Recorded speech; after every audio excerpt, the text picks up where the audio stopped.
Madame, mademoiselle, monsieur, bonjour et bienvenue dans notre magazine Il était une fois. Merci d'être avec nous.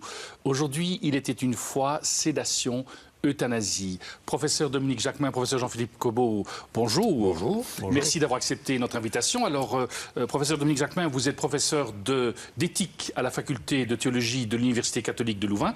Et vous, professeur Jean-Philippe Cobaud, vous êtes directeur du Centre d'éthique médicale de l'Université catholique de Lille. Et vous avez tous les deux participé à la rédaction d'un ouvrage qui vient d'être publié aux éditions Lumen Vitae, Sédation, euthanasie, avec comme sous-titre Éthique et spiritualité pour penser. Bon, ma première question elle est simple. Pourquoi un tel livre? Dominique Jacquemin. C'est tout simple. C'est d'abord le fruit de la collaboration d'un ensemble d'universitaires qui soit inscrits dans le monde de la pratique des soins, de la médecine ou en sciences humaines.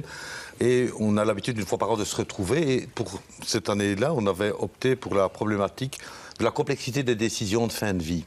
En se disant, mais tiens, aujourd'hui, dans la pratique, que ce soit en situation anténatale ou plutôt personnes âgées, que ce soit dans des décisions d'arrêt de traitement, de sédation ou d'euthanasie, les questions sont de plus en plus difficiles. Et on a fait le pari d'essayer d'ouvrir la complexité du questionnement de la manière la plus large possible, c'est-à-dire dans son lieu habituel qui est le critère de la décision éthique. Et on a surtout voulu s'interroger, mais est-ce que derrière l'éthique, il n'y aurait pas d'autres catégories de l'existence des sujets qui seraient à l'œuvre, du côté tant des soignants que du côté des personnes souffrantes. Vous-même, dans ce débat-là, vous partez chacun d'un point de vue pas différent, mais vous avez chacun votre spécificité. Vous-même, c'est comme théologien que vous intervenez dans ce débat. Voilà, essentiellement, voilà, théologien qui est préoccupé par la question de la signification de l'existence, comme tout le monde. Tandis que vous, Jean-Philippe, c'est plutôt comme éthicien, alors que vous êtes oui, tout à fait. C'est une approche d'éthique médicale que nous privilégions dans ce domaine-là, qui est fortement ancrée dans une tradition maintenant à l'Université catholique de Lille de réflexion à partir de ce qu'on appelle une éthique contextuelle, c'est-à-dire d'une éthique avec les acteurs du soin et les personnes impliquées. Ça, c'est quelque chose de nouveau dans le débat, de se dire, tiens, voilà, on part maintenant, c'est pas simplement une éthique dans sa tour d'ivoire, dans son beau bureau de la faculté, mais de se dire, voilà, on va vraiment sur le terrain, on rencontre les acteurs du terrain et on élabore une éthique avec cette réalité-là. C'est quelque chose de nouveau dans le... Je ne pense pas que ce soit totalement nouveau. Au Centre d'éthique médicale, nous pratiquons de la sorte depuis un certain nombre d'années, pour ne pas dire un nombre d'années certain. Mais effectivement, ces dernières années, de plus en plus, on s'est rendu compte dans le domaine qu'il était extrêmement important pour comprendre les enjeux de se référer aux acteurs, de travailler avec les acteurs, de réfléchir avec les acteurs. Alors, au début de cette émission, quels sont les enjeux du débat ? Pour moi, le premier enjeu, c'est de sortir de la question oui ou non. Deuxième enjeu, c'est d'essayer d'honorer la complexité des problématiques, des décisions en situation de fin de vie, en essayant de ne pas tomber dans les normativités faciles, qui seraient la normativité juridique, où on dirait, mais tiens, finalement, la loi nous dit ce qu'il faut faire, des normativités éthiques, quelle que soit l'inscription de chaque personne en termes de valeurs personnelles, ou dans des normativités religieuses qui, a priori, nous disaient, voilà, dans telle situation, tu sais ce que tu as à faire. Or, je pense que le vécu des personnes qui sollicitent des décisions de fin de vie, le vécu des professionnels est éminemment complexe, et je pense que honorer finalement la dimension subjective, autrement dit, tous les enjeux qui sont à l'œuvre dans une décision singulière, je pense que personne n'a l'omnicompétence pour pouvoir gérer ces questions-là, lui tout seul. Le livre s'intitule Sédation, euthanasie. Alors, quelles sont les nuances qu'on peut faire entre sédation, euthanasie ou encore suicide assisté? Jean-Philippe Cobaud. C'est une question complexe et c'est d'ailleurs en partie à ça que le livre est consacré, et justement à un dialogue entre différents acteurs de différents pays qui sont, je dirais, confrontés à ces notions différentes. Mais ce qui réunit, je dirais, l'ensemble de ces problématiques de l'euthanasie, de la sédation et du suicide assisté, c'est plutôt effectivement la complexité du processus décisionnel décisionnelle qui s'opère dans cette période. Mais chaque mot, je suppose, dit quelque chose d'une réalité différente, ou non? Non, je dis, si on veut des définitions très claires, on peut les donner. C'est-à-dire, une euthanasie, c'est une personne en situation de souffrance extrême qui demande qu'autrui, à sa demande, mette fin à sa vie, et cet autrui n'étant pas n'importe qui, étant un médecin. La sédation, c'est une personne qui est en situation de souffrance réfractaire, donc se dit, voilà, souffrance et douleur pour lesquelles on a essayé de tout faire, qui à un moment donné, voilà, se dit, je ne peux plus me vivre comme cela, et essayer de m'endormir, si on veut parler simplement, pour que je n'ai plus l'expérience de... Le suicide assisté, c'est la capacité que j'ai à me donner moi-même la mort, sur base d'une prescription de produits qui sont prescrits par la médecine. Donc, on va dire que les définitions sont claires, elles sont strictes. Mais en même temps, lorsqu'on arrive en situation de fin de vie, je pense que la demande, la compréhension de ce qui est en jeu fait d'une certaine manière éclater, me semble-t-il, la clarté des définitions. Et je pense que c'est un peu cette dimension-là que nous avons essayé de travailler dans cet ouvrage, en essayant de nous montrer que finalement, les définitions, aussi nécessaires soient-elles, aussi utiles soient-elles, lorsqu'on est dans le contexte de l'accompagnement d'une personne en situation de fin de vie, dans le vécu subjectif de la personne, les catégories ne sont peut-être pas aussi claires qu'on ne le voudrait. Et ces catégories sont-elles différentes entre la Belgique et la France? Puisque vous travaillez à l'Université catholique de Lille, Jean-Philippe Cobot, est-ce que les définitions qui sont données par le législateur, par exemple, sont les mêmes entre ces deux pays, ou bien il y a des nuances dans la compréhension de ces termes? Alors, ce qui a aussi justifié ce débat et cette réflexion, c'est qu'effectivement, on a un contexte législatif différent dans l'un et l'autre pays, puisque en Belgique, effectivement, nous avons une législation sur l'euthanasie, tandis qu'en France, il y a une législation récente de 2016 qui porte sur la sédation profonde et continue. Donc effectivement, ces définitions où les approches sont un peu différentes d'un pays à l'autre. Et pour parler de la Suisse, qui n'était pas nécessairement présente dans le débat ici, mais on parlera plutôt de suicide assisté.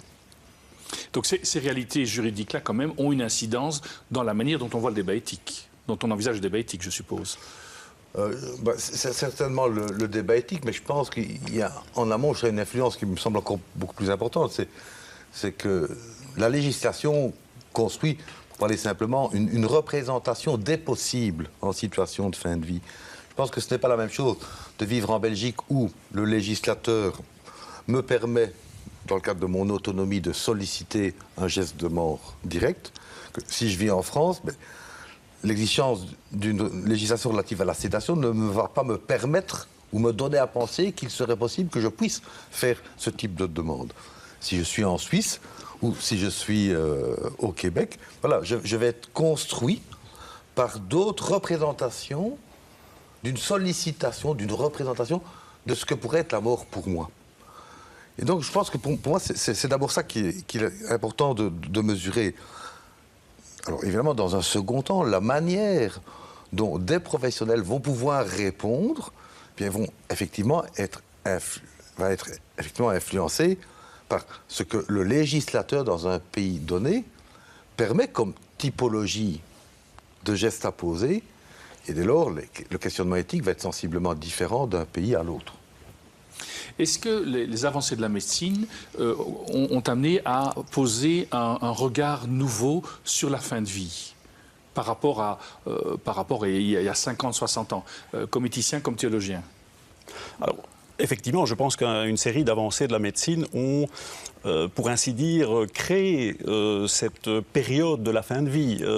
Toute une série de techniques de support, d'accompagnement, de traitement de la douleur, etc. ont, je dirais, permis de concrétiser une période de fin de vie. Et donc, c'est justement cette période qui est à penser aujourd'hui. Elle est le résultat, d'une certaine manière, des avancées de la médecine. Ça, c'est politicien. Le théologien, comment est-ce qu'il réagit par rapport à ça? Le théologien, on pourrait dire que finalement, le développement de la médecine a enfin permis d'honorer une parole d'Église qui est finalement déjà très ancienne, puisqu'elle date des années 50, c'est-à-dire les premières déclarations sur les thérapies de la douleur, même au risque d'un abrégement de la vie. Enfin, je vais être un peu caricatural, mais on va dire pour une fois que l'Église était un petit peu en avance dans la prise au sérieux des modifications des pratiques, je pense qu'il y a énormément de changements. Mais je pense qu'on s'en rend seulement compte aujourd'hui. Pourquoi ? Parce que la prise en charge de la fin de vie, et la fin de vie en elle-même est déjà tellement complexe pour beaucoup, poussée dans une dynamique un peu d'excès, excès du faire, où on s'interroge plus sur la question de la finalité de la vie, finalité de l'action. Je pense que ce que l'Église a écrit il y a 50 ans trouve aujourd'hui pleinement son actualité pour réellement réaliser que le questionnement n'est pas clos. Et je pense que l'Église disait déjà ça il y a 50 ans. Je vous propose de nous retrouver dans quelques instants pour justement avoir une réflexion aussi sur le sens de la souffrance. Est-ce que souffrir a encore un sens ?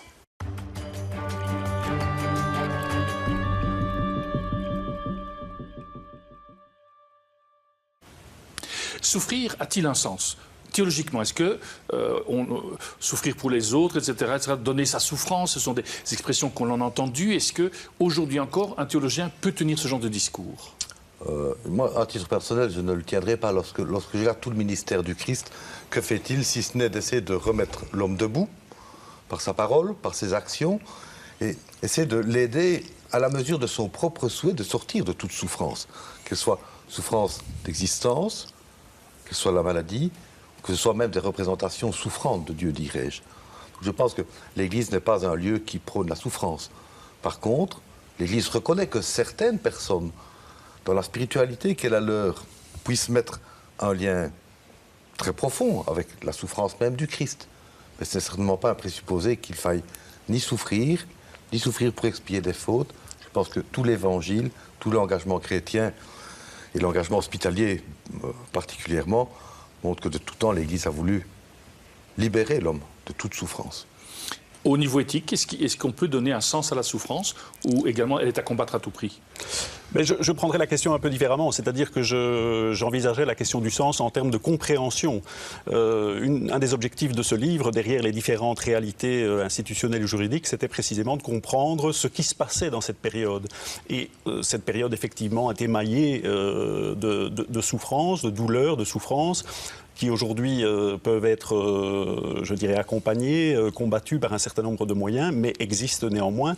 Et donc, du point de vue éthique, et c'est une règle un peu générale, un des enjeux importants aujourd'hui des questions éthiques en médecine, et en particulier en fin de vie, c'est de comprendre ce qu'est la souffrance, quelles sont les facettes de la souffrance, comment s'articulent éventuellement souffrance physique et souffrance existentielle.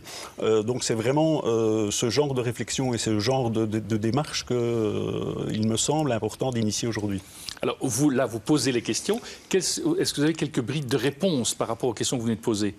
Par rapport à Alors, effectivement, là, je serais dans la ligne de ce que j'ai dit au départ, c'est que je pense que pour comprendre quelque chose d'éminemment personnel, d'éminemment intime, il faut effectivement, tant sur le plan de la recherche, mais sur le plan aussi, je dirais, des pratiques, que tous les acteurs qui sont confrontés à cette souffrance, tant les personnes elles-mêmes, les patients, que leur entourage, etc., puissent s'exprimer et moduler cette compréhension en étant impliqués dans les processus de compréhension.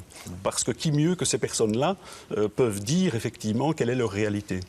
Et je me permettrais volontiers d'élargir votre propos, c'est-à-dire que peut-être faut-il aujourd'hui veiller à ne pas attendre d'être mis physiquement, psychiquement, familialement en situation de souffrance, mais c'est aussi d'anticiper la question de la signification même de l'existence. Parce que je pense que lorsqu'on est atteint par une maladie ou lorsqu'on est forclus dans l'expérience de la souffrance, c'est peut-être pas non plus le meilleur moment où l'on peut se penser soi-même. Donc ici, je voudrais peut-être ouvrir une toute petite parenthèse sur toute l'importance des directives anticipées que l'on peut porter à titre personnel, mais aussi en lien avec son entourage. C'est que la question de la souffrance, c'est pas simplement aussi une question uniquement personnelle, c'est aussi une question qui, à un moment donné de l'histoire d'un patient, va devoir être vécue, accompagnée avec un entourage. Et je pense que tout ce qui est aujourd'hui mis à jour, particulièrement avec les directives anticipées ou les projets de soins personnalisés, anticipés, je trouve on est quand même dans une période où on a peut-être plus de chances qu'avant de pouvoir ouvrir collectivement, familialement, la problématique que vous évoquez. Ce qui veut dire alors qu'on est en train d'aller vers l'élaboration d'une éthique du dialogue, d'une éthique de la délibération. Est-ce que je vous entends bien quand je... Ah, totalement. Je pense que dans ce moment-là particulièrement, et on peut dire que dans ce moment-là, le soin est une démarche collective, est une action collective, est le fait d'une communauté qui entoure le patient, il y a effectivement un enjeu de réflexion et de pensée de ce collectif. Alors, effectivement, une éthique du dialogue, une éthique de la délibération. Et on pourrait avoir à cet égard-là un certain nombre de réflexions plus théoriques, mais l'enjeu, effectivement, central de cette période, c'est les modes de relations qui se construisent entre les personnes, qui se reconstruisent. Et donc, l'idée sous-jacente est aussi qu'il y a, pour comprendre cette période de la vie, un exercice d'apprentissage collectif qui est à faire. C'est-à-dire, effectivement, de pouvoir mieux se comprendre dans l'organisation, quelque part, de ce dialogue. Mais justement, est-ce que si on rentre dans une éthique du dialogue, dans une éthique de la délibération, est-ce qu'on ne risque pas d'aller vers une éthique extrêmement singulière, une éthique du cas par cas qui ne tient pas compte des conséquences collectives des actes que nous posons? Est-ce qu'il n'y a pas ce risque-là? Mais je pense que le risque existe, évidemment. Mais en même temps, dire que le risque existe, ça ne veut pas dire qu'il faut discréditer l'importance de toute situation singulière. Je pense que ce qu'on essaie aussi de montrer dans cet ouvrage, c'est que c'est bien par la capacité que les professionnels ont entre eux de faire récit de la signification des actes qu'ils vont poser ou qu'ils ne vont pas poser, que le patient a la capacité ou non, avec son entourage, de déployer finalement les enjeux de ce qui pourrait être sa propre décision pour qu'elle soit vécue non pas comme la décision imposée par autrui à un ensemble, mais une décision qui soit au mieux comportée tant par un entourage familial plus ou moins élargi que par un entourage professionnel. Jean-Philippe, je vois. Tout à fait. Je pense vraiment pas que cette éthique de la délibération soit au risque d'une singularisation, d'une individualisation. D'abord parce que précisément elle est une éthique collective, même à un niveau très, très pratique, au niveau du terrain.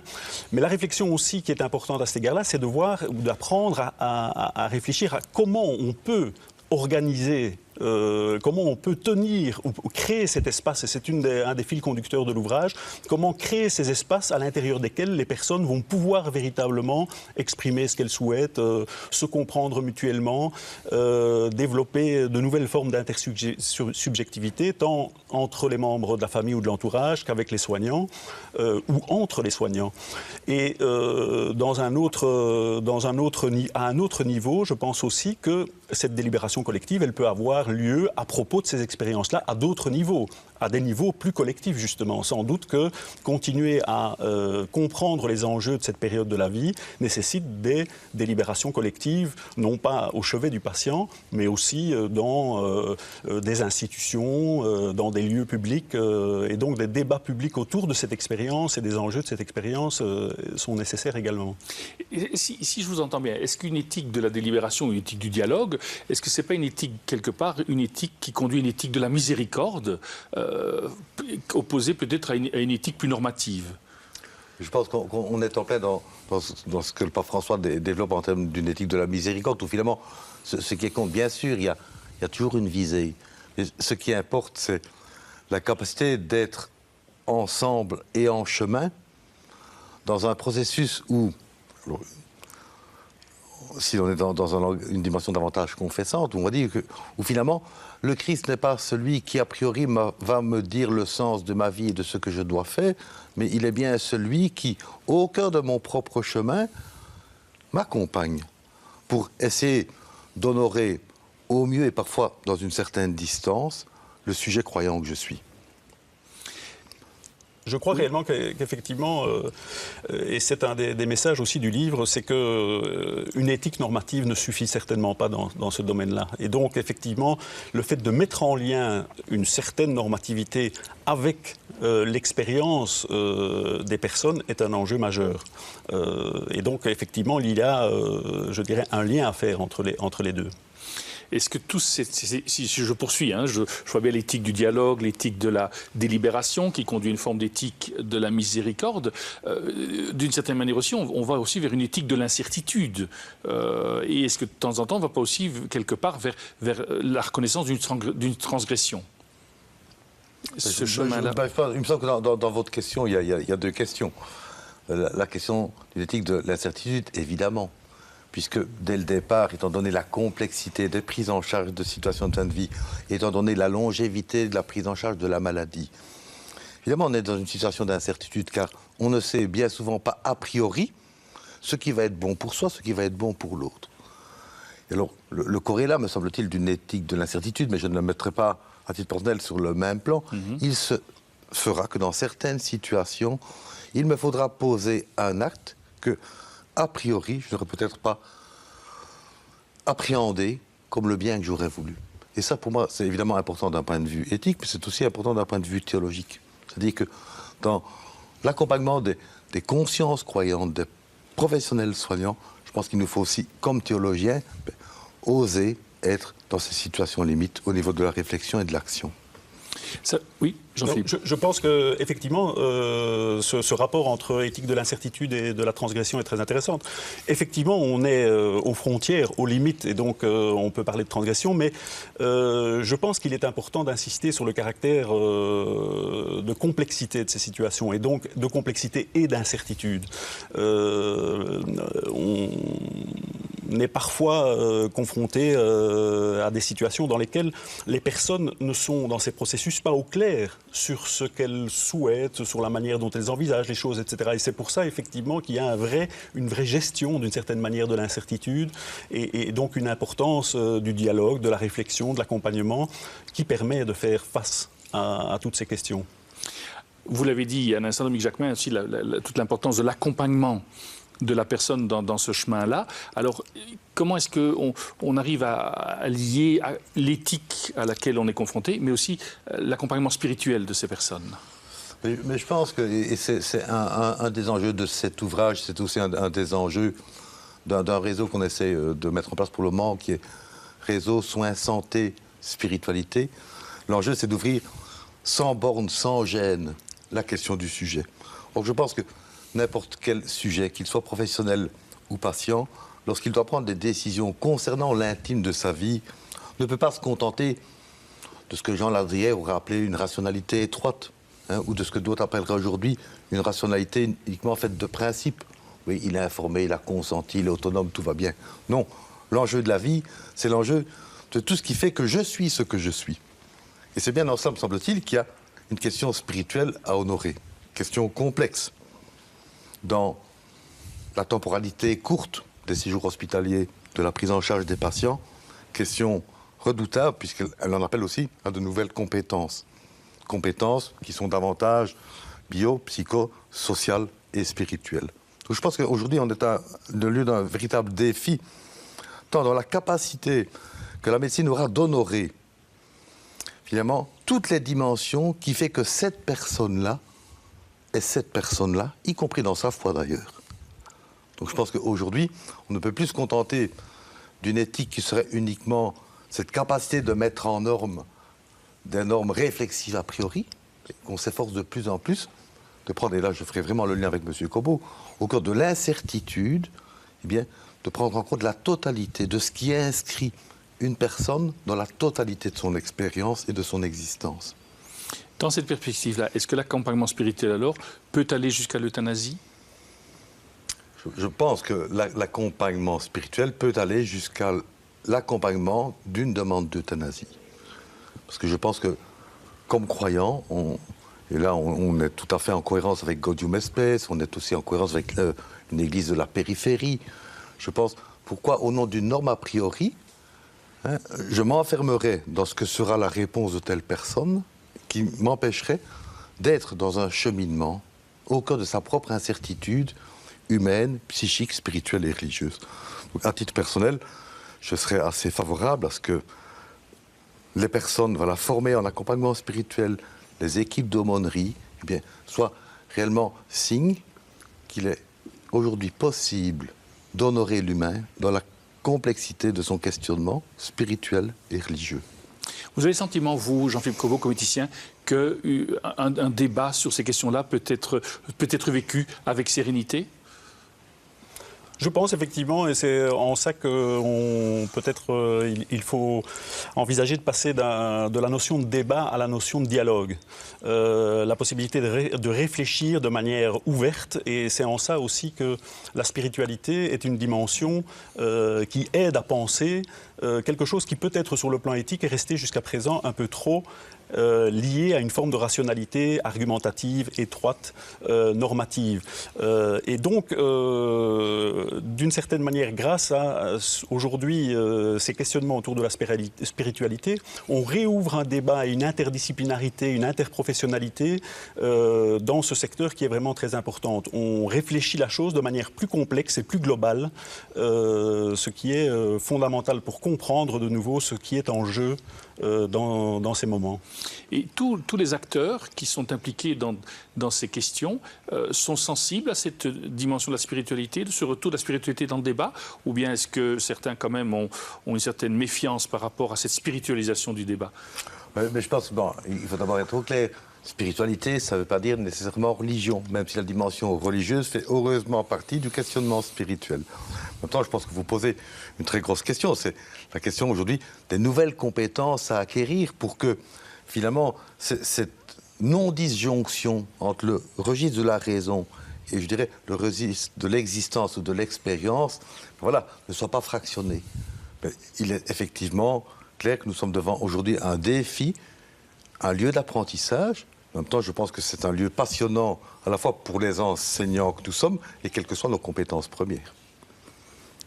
Effectivement, cette approche expérientielle de l'éthique est de plus en plus mobilisée aujourd'hui, c'est-à-dire qu'au-delà des discours et d'un enseignement de l'éthique par les discours, la mobilisation de l'expérience est quelque chose qui est de plus en plus pointé comme étant une ressource importante pour cheminer en éthique, y compris dans le cadre de la formation professionnelle des soignants.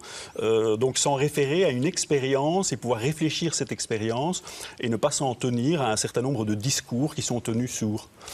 Vous avez le sentiment aujourd'hui que les infirmières, le personnel soignant, les médecins, etc., sont vraiment demandeurs de ce type de réflexion, de ce type d'éthique du dialogue, de la délibération, vraiment qu'il y ait une attente très forte de leur part?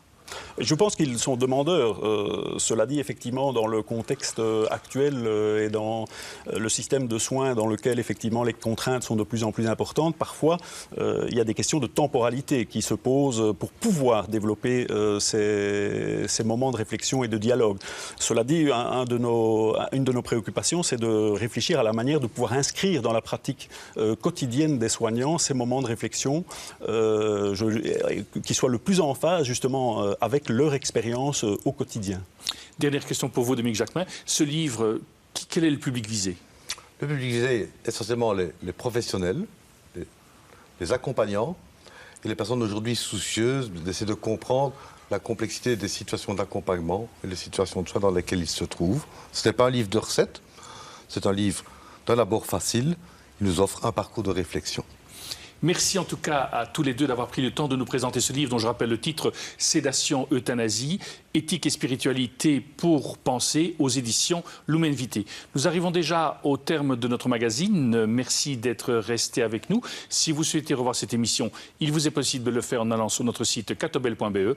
Au nom de toute l'équipe qui l'a préparé, il ne me reste qu'à vous souhaiter une excellente journée. À très bientôt.